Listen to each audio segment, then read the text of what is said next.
Hello, I'm Rick Stivers. Welcome to Young Martin's Reels. Today we're doing something just a bit different. Didn't post anything yesterday, and the reason being I was working on a fishing rod. And I wish that I had taken some pictures of this thing prior to starting on it 2 months ago. But this was a fishing rod. If you remember the Herders reel that I did, well, this is the pole that Herders came on, and it was an old black rod. The eyes were all falling off of it. It had tape all over the handle, and two of the eyes were taped on with black masking tape or black electrical tape. And I decided I wanted to redo it. No reason why. It's probably a 60-70 year old reel, and but I decided I wanted to redo it, and so that's what I've done. And I'm going to show you the final results. I did finish it up yesterday, so here it is. Okay, this is the first fishing rod attempt by Young Martin's Reels. And this is a pretty old rod as well. It's got the nice wooden handle. Heavy rod, heavy. And this is the one that I got. When I got it, it had the pin 309 attached to it, the one with the rotted away spool. And it was painted. Matter of fact, it was painted 2 different colors. And when I sanded it down, cleaned all the old finish off of it, this is what it came out to be. It was a brown, and I like the shade of brown. So what I did, being the brilliant person that I thought I was, I said, you know what? They've got some really pretty threads over at Walmart. I think I'll just go buy a thread at Walmart and put it on here. So I bought a really, really nice light golden brown thread. And I did these eyes with it, and guess what? When I put the epoxy on, they turned almost a black. It's almost a purplish black. And but still, I like the rod. It's a heavy rod. This one I think is going to go down to the coast with me when I go next and give it a try out there. And this was my first attempt at rebuilding a fishing pole. And the red one, which you're going to see next, I'm going to edit this so that this was the first one I did instead of the second. And this is the pole. And it seems like a pretty nice little pole. I like it.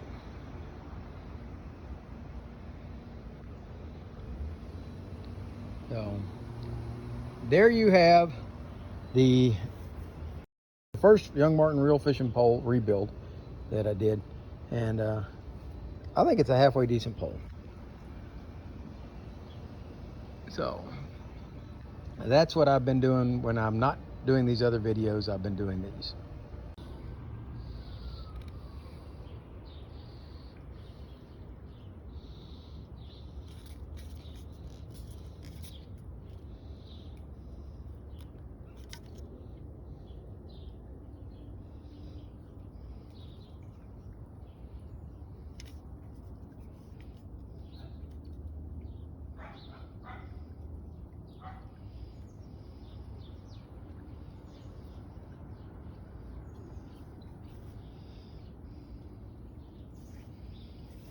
And I still need to put a tip on it. It doesn't have a tip.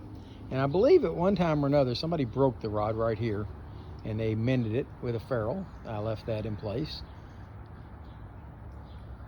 And I still have to add the tip. But anyway, that's my second attempt at doing a rod. And overall, I don't think it's that bad. It's not a high quality rod by any means. So there it is. The rod didn't have a name or anything on it. It's no name brand rod. I did realign the spine. The original eyes that were on this rod were not aligned with the spine of the rod. So I did go through the 3 individual pieces, find the spine of each of those, align them all with each other, and then align the eyes on it so that they're all on the spine of the rod. And I don't think it's going to be a half bad fish. I mean, it's a very lightweight 8-foot pole. And I have a what is that? I have a Heddon river rod. that has spiral eyes on it, and it's about an 8-footer that I got when I was a kid, and I really enjoy fishing that with bluegill. And that's what I'm thinking. Would be a really fun bluegill pole, that 8-foot long pole sitting out there, using that herder's reel. I must reattach the herder's reel back onto it, and I think it will be a fun rod to take out and do some bluegill fishing with. So there you have it. The second Young Martin's Reel fishing pole I did. Maybe I'll come back and review the other one. It's not real pretty. It's brown. It originally was painted black also, and I sanded it down to the original finish and cleaned it up. But all I did was clear coated it and put the eyes on it. And I was really surprised. I put some light brown eyes on it. So there you have it. Young Martin's Reels signing out.